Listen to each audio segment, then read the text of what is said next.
Senator Matt Canavan, future Senator Sam Crosby, that's the way it should be. They're joining us now here for a ding-dong about everything around today. So I'm going to start with you, Sam.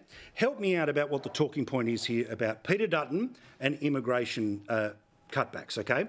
So when the federal government promises to halve its own immigration number, fine for the economy, when Peter Dutton promises to go a little bit further, that'll destroy the economy.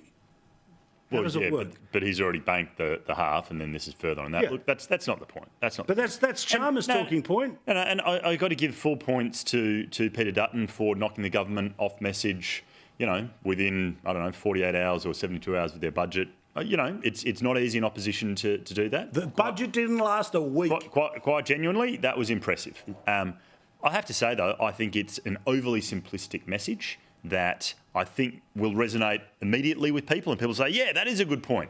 And then they'll think about it a little bit more, and the realisation will kick in. I mean, for God's sakes, if it was seriously this simple to solve housing problems, to solve congestion, to solve everything else, you don't think Labor would do this? But the reason they don't is because of the Ponzi scheme that is more population equals more taxpayers equals, we're in surplus. Well, no, I mean, the skills. Dutton's not saying no to immigration. Dutton's saying no, like we're going to bring it down a bit more. So you've still got 100,000 skilled workers coming in. But you still need more, right? We still have thousands upon thousands of unmet need in the thing. But what about family resolution? So in the last government, the family reunification wait time was about 30 years. I'll be honest, fine by me.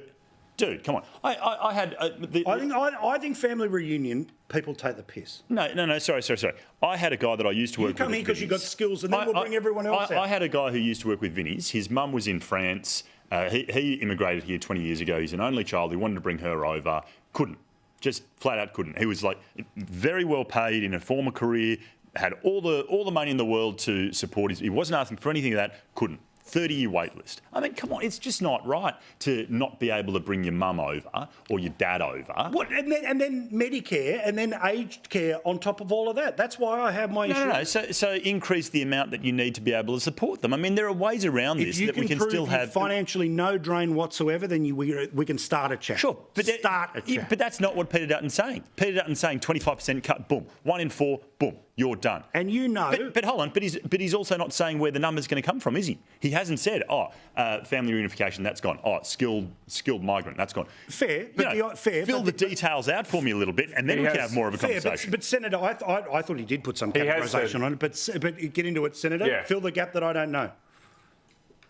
Well, he has said we would reduce the refugee intake back to its long-term average of just over 13,000 a year. Excellent. The rest will be a cut to the broader permanent migration rate. I mean, the key difference now between the government and the opposition is the government's just saying we'll reduce the flow into the country, the net overseas migration. We'll, of course, do that as well.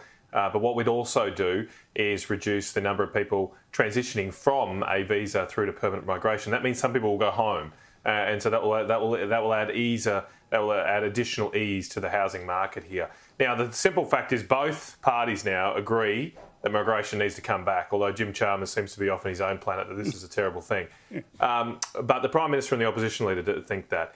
The key now for the Australian people leading up to the election is who do you trust to do that? The Labor Party, over the past 2 years, have botched the reopening of Australia's border post-COVID. We had to open our border. We'd had taken no one in for over 2 years.